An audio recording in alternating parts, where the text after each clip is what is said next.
As I'm sure many of you have heard by now, Dallas Cowboys legendary linebacker Leroy Jordan sadly died on August 30 at the age of 84. I'll always remember Jordan for his grittiness and determination on the field, and his knack for being able to get to the ball carrier or a quarterback and make a tackle from anywhere on the field. Jordan was the heart and soul of the Doomsday defense in the late 60s and early 70s, and a huge reason for the team's success during that era. I remember watching highlights of his as a kid and being amazed at his ability to create plays almost by himself. As I got older and learned more about him as a person, I gained an incredible amount of respect for him, coming from a poor family in Alabama and going on to become one of the greatest players in the illustrious history of the Alabama Crimson Tide. One game in particular from his college years where he recorded 31 tackles against Oklahoma in a game where President John F. Kennedy was not only in attendance but also visited the Sooners' locker room and made it no secret that he wanted Oklahoma to win, was one of the best games of Jordan's career. I always thought that Bear Bryant, the Alabama coach, using that as fuel ignited the best performance of Jordan's collegiate career. But I think after reflection, Jordan was just the kind of player who was intrinsically motivated to work incredibly hard and do whatever it took to succeed. Perhaps his drive came from his faith in God, in wanting to make the most out of the talents he believed he was blessed with from above. His faith certainly helped his leadership skills in Dallas, and Coach Tom Landry, another devout Christian, took notice of this. Landry tasked Jordan with keeping his players in check off the field. Those of you who have read North Dallas 40 by former Dallas Cowboy Pete Gent will know how wild some of those Cowboys players were off the field in the late 60s and early 70s. The quarterback in that book, hardcore party boy Seth Maxwell, was loosely based on Cowboys quarterback Dandy Don Meredith.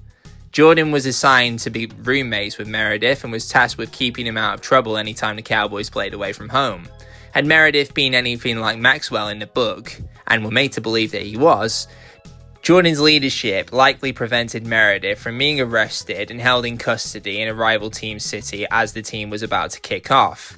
In the days when only the division winner made the postseason, having Meredith lead the offense was essential for the Cowboys' success in the mid to late 60s. Perhaps equally important was Jordan's play on defense. The undersized, speedy linebacker was able to chase down ball carriers from all over the field and was liable to score every time he was able to get his hands on the ball, whether that be by fumble recovery or interception.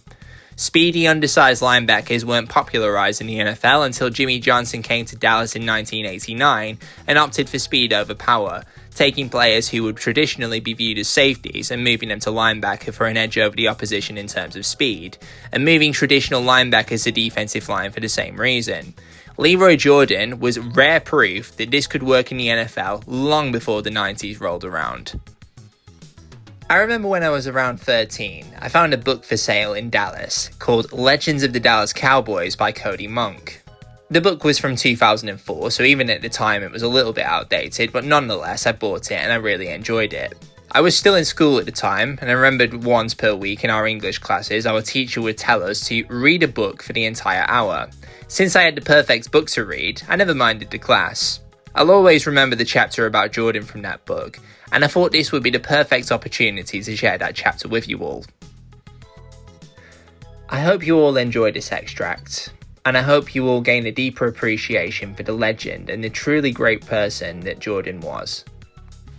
Even now, the box score just looks wrong. Surely something was out of line. Maybe a friendly stat keeper, the fact that Oklahoma was a run-at-all-cost team, or maybe a nice-looking girl was in the stands he was trying to impress. Whatever the reason, Leroy Jordan's 31 tackle performance against Oklahoma in the 1963 Orange Bowl jumps off even this legend's bio. 31 tackles for one man. If a runner stayed between the sidelines, Alabama coach Paul Bear Bryant said after Jordan's performance in the Crimson Tide's 17-0 win over the Sooners, he stopped him. The performance came with Joe Namath leading the Alabama attack, Sooners coach Bud Wilkinson coaching what would be his final bowl game, and President John F. Kennedy watching his last college football game in person. 10 months later, he would be assassinated in Jordan's new hometown. Alabama came into the game with a 9-1 record and having allowed 39 points in 10 games. No team had scored on the Tide more than once in a game. Had Alabama not lost to Georgia Tech 7-6 earlier in the year, Bryant would likely have been playing for his second straight national title. Instead, the 5th-ranked team in the country brought their smash-mouth defense to Miami to play the 8th-ranked Big 8 champions. The marquee matchup was Oklahoma's Joe Don Looney, one of the nation's leading rushers, against Jordan, and a unit that was riding in a stretch of 24 games of giving up 7 points or less. The streak wasn't getting broken in Jordan's final Alabama game. The Sooners twice marched inside the Crimson Tide's 10-yard line in the first quarter, both times thwarted because of fumbles. After those drives, Oklahoma got little, and Looney never got going, rushing for 6 yards on 10 carries. While Jordan was rolling it up on defense, Namath was making his national spotlight debut. The sophomore, playing in his first season on the varsity, completed 9 of 17 passes for 86 yards and a touchdown, the game's opening score. But this was Jordan's night. The Tide handed Wilkinson his only Orange Bowl defeat in 5 trips, and Jordan ended his Alabama career with a record-setting performance that still gets talked about in Tuscaloosa. "He's never had a bad day," Bryant said later. "He was 100% every day in practice and 100% in the games." Bama's Bam. Jordan's march to the Cowboys wasn't unlike Bob Lilly's. While Lilly grew up in rural Texas dreaming of playing in the Southwest Conference, Jordan did the same dreaming, just of a different conference, and from a few hundred miles east. Gene Stallings, a former Alabama head coach and Cowboys assistant, used to say that the difference between football in Alabama and football in other states is that people in Alabama simply don't care about any other sport. They care about college football. And they care about it 365 days out of the year. I can guarantee you that I can go into any town in Alabama right now, in the middle of the summer, whenever, Stallings said, and someone will be talking about Alabama football. Someone will be talking about Auburn football. And someone will certainly be talking about Alabama versus Auburn. This was where Jordan came from. He came from small-town Alabama, dreaming of playing in an Iron Bowl game. Kids in those days, in those parts, didn't dream of the NFL. They dreamed of helping their locals take out their rivals. For Jordan, it was about taking a new Alabama coach and helping him turn legendary. Paul Bear Bryant arrived in Tuscaloosa in 1958. The next year, he had Jordan on campus and the march was on. Bryant had already spouted off that he would win a national championship. In 1960, Jordan was on an Alabama team that tied Darrell Royal's University of Texas team 3-3 in the Bluebonnet Bowl. Jordan didn't just start as a sophomore. He led the Crimson Tide defense that stifled the Longhorns' much-hyped running game. He did so much stifling that he was named the game's most outstanding player. As a junior, Jordan helped Bear keep his promise. Early in the year, Bryant had called his players the sissiest bunch I've ever had. Jordan, who played linebacker and center, and his teammates took the criticism to heart, ratcheting things up early in the season and never letting up until Bryant had the first of 6 national titles. In his 5th game of the season, the Tide gave up 3 points in a 34-3 win over Tennessee. Alabama then put up 5 straight shutouts before Arkansas managed 3 in a 10-3 Tide win in the Sugar Bowl. During the 6-game stretch to close the year, Alabama outscored opponents 161-3. So much for sissies. Jordan continued to be revered in Alabama. He is at the top of the list at a place that has produced names such as Namath, Hudson, Starr, Newsom, Hanna, and Stabler. Every spring, Alabama honors Jordan's legacy by handing out the Leroy Jordan Headhunter Award given to the hardest-hitting Bama player during spring practice. When the end of the century rolled around, Jordan's name started popping up again in college football circles. He joined other former Cowboys, Roger Staubach, Tony Dorsett, Bob Lilly, Randy White, Herschel Walker, and Deion Sanders as members of the Walter Camp All-Century team. Recently, College Football News named him the 32nd best college football player of all time. He was one of the finest football players, Bear Bryant said of Jordan, the world has ever seen.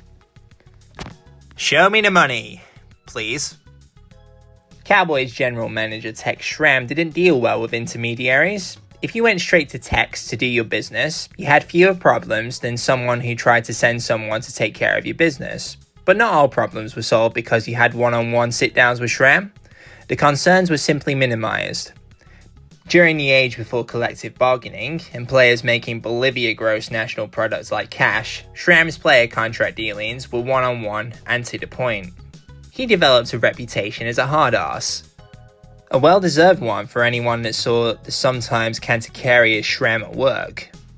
Jordan had his run-ins with Schramm, especially late in his career. Feeling he wasn't getting his fair due in contract negotiations, Jordan walked out on the team a few days before a season opener. Schramm was furious, holding a grudge that was never fully restored.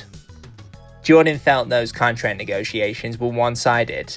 There was no doubting the first contracts the Alabama All-American signed with Dallas was, well, all tech-sided. Jordan was the 6th pick of the 1963 draft, a spot that now commands an 8-figure signing bonus. Jordan's bonus was only a 7-figure one. 7 figures if you include the decimal point and the 2 zeros after the $5,000.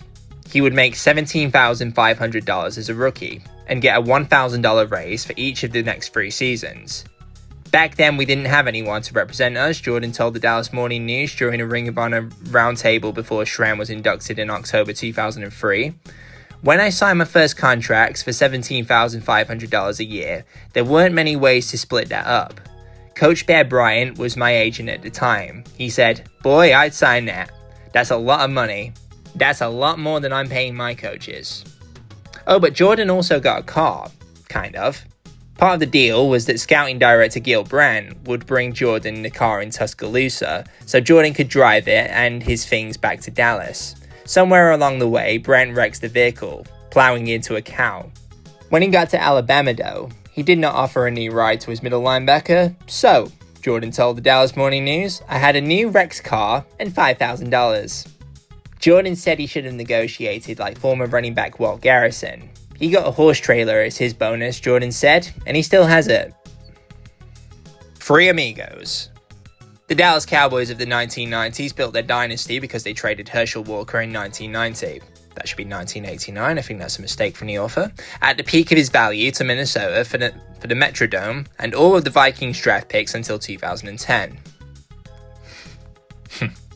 Not true. Dallas actually didn't get the Metrodome. But the draft picks the Cowboys did get seemed to go on forever. Back in the day, Dallas didn't think as highly of draft choices. The Cowboys had the 2nd pick in the 1961 draft, but had been traded before they were even a team. In 1963, Dallas didn't trade its first selection, but the team thought so much of the guy they did pick, and the player they got by trading some later picks, that the team just started throwing around draft choices like Monopoly money.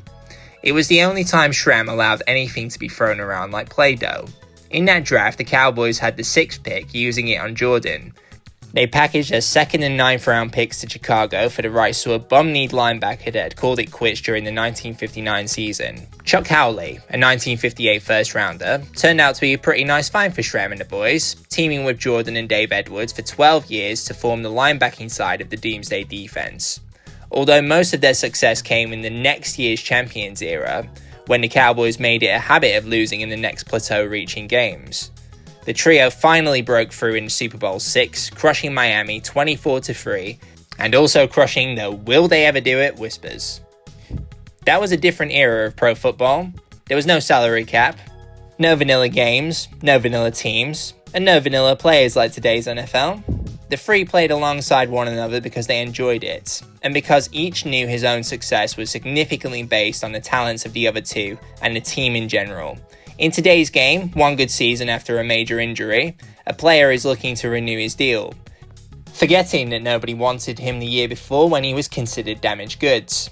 Jordan said he knows the days of units sticking together like he, Edwards, and Howley did are long gone. That doesn't mean he wouldn't like to see them return. "I do long for the good old days," Jordan said. "Something like what we had will never happen again." 2 seasons after the Cowboys drafted Jordan and traded for Howley, Howley was a Pro Bowl pick. A year later, in 1966, Jordan joined him, starting a 4-year run where both were on the squad. Jordan also made the Pro Bowl in 1973 and 74.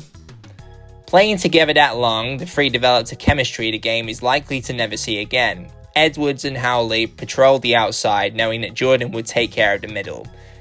Jordan concentrated on the running game and rushing the passer because he didn't have running back containment concerns. Edwards and Howley would keep anyone from getting around the edge. Jordan got so involved in stopping the run that he set Cowboys tackling records that still stand. Jordan was also able to get involved with any receivers coming over the middle. Although pass coverage rules were much more liberal in those days, Jordan was a player in the zone or man-to-man coverage. He twice led the team in interceptions because he only had to worry about what was coming over the middle.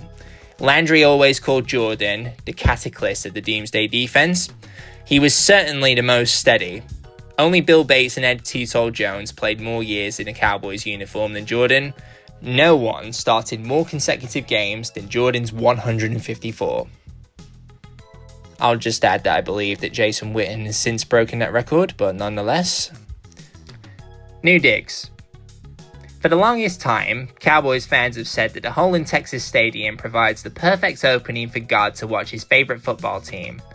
Truth is, the partial roof is the result of a compromise between Schramm and Clint Murchison. Both had been impressed with Houston's Astrodome, but Murchison thought football should be played outdoors. Tex thought an Astrodome facility might do well in a Dallas climate that can be brutally hot for September games. The compromise was a roof covered halfway. That way, Schramm's cheerleaders, patrons, and most importantly, suite holders, would be somewhat protected from the elements. The hole allowed the elements to become a part-time player. Texas Stadium was marveled in its day, and the Cowboys put on a marvelous performance when they opened it on October 24th, 1971 by beating the New England Patriots 44-21.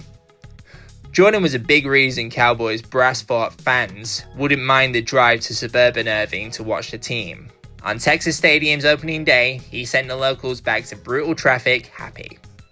He set up the team's first ever passing touchdown in the new building when he belted Patriots fullback Jim Nantz at the New England 35-yard line. The ball rolled loose and Jordan recovered it. On the next play, Starbuck found Bob Hayes in the corner of the end zone for a touchdown.